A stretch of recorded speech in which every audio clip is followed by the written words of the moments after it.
नमस्कार, तुमच्या सर्वांचं स्वागत करतोय आपल्या चॅनलवर. मित्रांनो, RSS आणि बजरंग दलला जो आहे सुप्रीम कोर्टाने चांगलाच मोठा दणका दिला आहे आणि साधासुद्धा नाही तर त्यांना थेट जे आहेत त्यांचे झेंडे काढून फेकायला सांगितले असे आदेश व त्याच प्रकारची नोटीस देखील सुप्रीम कोर्टाने दिलेली आहे. तर नेमकं काय घडलंय आपण पाहणार आहोत. संपूर्ण प्रकरण काय आहे आपण पाहणार आहोत. तत्पूर्वी तुम्हाला विनंती असेल, आपल्या चॅनलवर नवीन असाल तर चॅनलला नक्की सबस्क्राईब करा.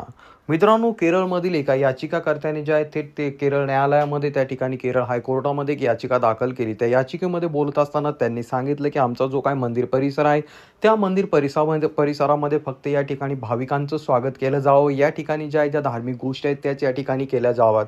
पूजा विधी वगैरे या सर्व गोष्टी या ठिकाणी केल्या जाव्यात. परंतु या ठिकाणी काही वेगवेगळ्या लोकांकडनं वेगवेगळी कामं केली जात आहे. राजकीय लोकांकडनं राजकीय कामं केली जात आहे. तर त्यासोबत RSS व बजरंग दल यासारख्या संघटनांकडनं मंदिराचा वापर जे आहे लोकांची माथी भडकवण्यासाठी व त्यासोबत या ठिकाणी त्यांचा जो काय उद्देश आहे तो साध्य करण्यासाठी केला जात आहे. अशा प्रकारची याचिका जी आहे केरळ न्यायालयामध्ये एका व्यक्तीने दाखल केली आणि त्याने त्या ठिकाणी सांगितलं की मंदिर ही जे आहे लोकांसाठी असतं आणि या ठिकाणी लोकांच्या भावनिक ज्या गोष्टी असतात त्या या ठिकाणी जुळलेल्या असतात. त्यांच्या ज्या धार्मिक गोष्टी असतात त्या या ठिकाणी जुळलेल्या असतात. मग या ठिकाणी जर धार्मिक गोष्टी होत असतील तर मग या ठिकाणी RSS व बजरंग दल सारख्या संघटनांचे झेंडे कशाला व त्यासोबत या ठिकाणी जे आहे बजरंग दल त्यासोबत RSSचे गाणे का लावले जातात, अशा प्रकारचा प्रश्न करत त्या व्यक्तीने याचिका दाखल केली.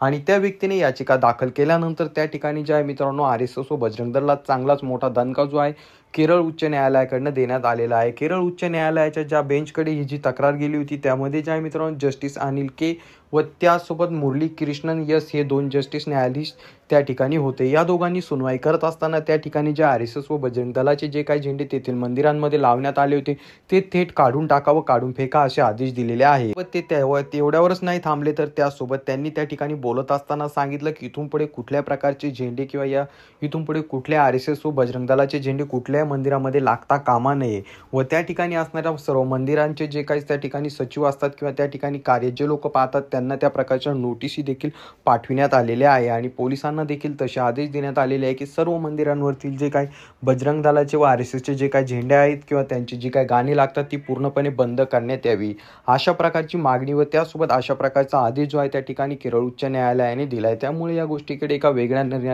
नजरेने देखील पाहिलं जात आहे. आणि त्यासोबत पहिल्यांदा जो आहे चांगलाच मोठा दणका RSS व मोहन भागवतला देण्यात आलेला आहे. तरी तुम्हाला संदर्भात काय वाटतं खाली कॉमेंट करून सांगा. आपल्या चॅनलवर नवीन असाल तर चॅनलला नक्कीच सबस्क्राईब करा.